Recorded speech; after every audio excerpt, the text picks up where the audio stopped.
क्रांति का बिगुल बजा है, तब तक वहां का युवा दृष्टा मात्र नहीं रहा है, अपितु उसने क्रांति की बागडोर संभाली है।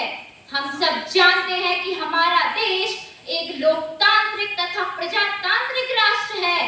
आज हमारे देश में अन्य देशों की अपेक्षा सबसे अधिक युवा वर्ग निवास करता है। हमारे देश का 75% युवा ऐसा है जो पढ़ना तथा लिखना जानता है। महोदय, हमारे देश की 65% तक की आबादी ऐसी है जो कि 35 वर्ष से कम आयु की है। हमारा देश दुनिया के सबसे युवा लोकतांत्रिक राष्ट्रों में से एक होने के बावजूद हमारे भारत देश की संसद में युवा सदस्यों का प्रतिनिधित्व मात्र 12% है। क्या यह आश्चर्य की बात नहीं? यह न सिर्फ हमारी लोकतंत्र की प्रतिनिधित्वशीलता के लिए एक खामी है, बल्कि चारों ओर आने वाली नकारात्मकता में भी एक प्रमुख योगदान करता है। महोदय, आप सभी का ध्यान 2011 की जनगणना की ओर आकर्षित करना चाहती हूँ।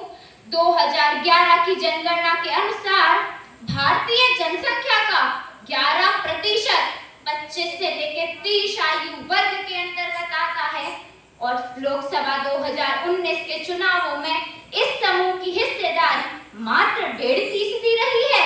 क्या यह आश्चर्य की बात नहीं? जी हाँ महोदय, हमारी जनगणना 2011 की जनगणना यह भी बताती है कि 25% तक की आबादी ऐसी है जो कि 25 से लेकर 40 आयु वर्ग के अंतर्गत आती है और 17वीं लोकसभा में इस समूह की हिस्सेदारी मात्र 12% ही रही है। आश्चर्य की बात तो यह है कि हमारी संसद में युवा सदस्यों का प्रतिनिधित्व इतना कम क्यों हो रहा है? हमें हमारे राष्ट्र को जागृत रखना होगा। वयम राष्ट्रे जागृयाम, अर्थात हमें हमारे राष्ट्र को जागृत रखना होगा। इसलिए कहना चाहूंगी, बाधाएं आती हैं आए, घिरे प्रलय की घोर घटाएं, पांव के नीचे अंगारे हो, सिर पर बरसे यदि ज्वालाएं, निज हाथों में हंसते हंसते आग लगा कर चलना होगा, कदम मिलाकर चलना होगा, कदम मिलाकर चलना होगा। महोदय, आप सभी का ध्यान प्रमुख उदाहरणों की ओर आकर्षित करना चाहती हूँ। हमारे हिमाचल प्रदेश के थरजून में निवास करने वाली जमुना चौहान इस बात का सर्वश्रेष्ठ उदाहरण है कि मात्र 22 वर्ष की आयु में 2016 के सरपंच के चुनावों में सबसे कम उम्र की सरपंच चुनी गई है। इन्होंने अपने गांव में अनेक योगदान दिए हैं, जैसे शराबबंदी, तंबाकू के उपयोग पर प्रतिबंध और अपशिष्ट प्रबंधन की उपयुक्त व्यवस्था की है। महोदय, इनके इन्हीं सब उपायों के कारण इन्हें सर्वश्रेष्ठ सरपंच के खिताब से नवाजा गया है। हमारे कुछ वयस्क वर्ग के नेता हमारे युवा वर्ग के राजनेताओं को राजनीति में आने के लिए कठिनाइयां पैदा कर रहे हैं।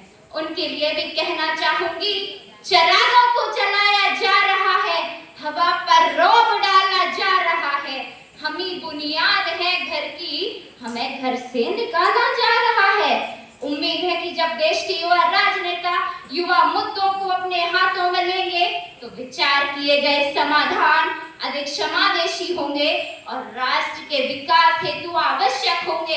इसलिए कहना चाहूंगी, ना ये सरकार मेरी है, ना ये रब मेरा है, ना ये सरकार मेरी है, ना ये रब मेरा है और ना ही ये बड़ा सा नाम मेरा है। बस इतनी सी बात का गुरूर है मुझे कि मैं इस भारत देश से हूँ और ये भारत देश मेरा है। धन्यवाद महोदय।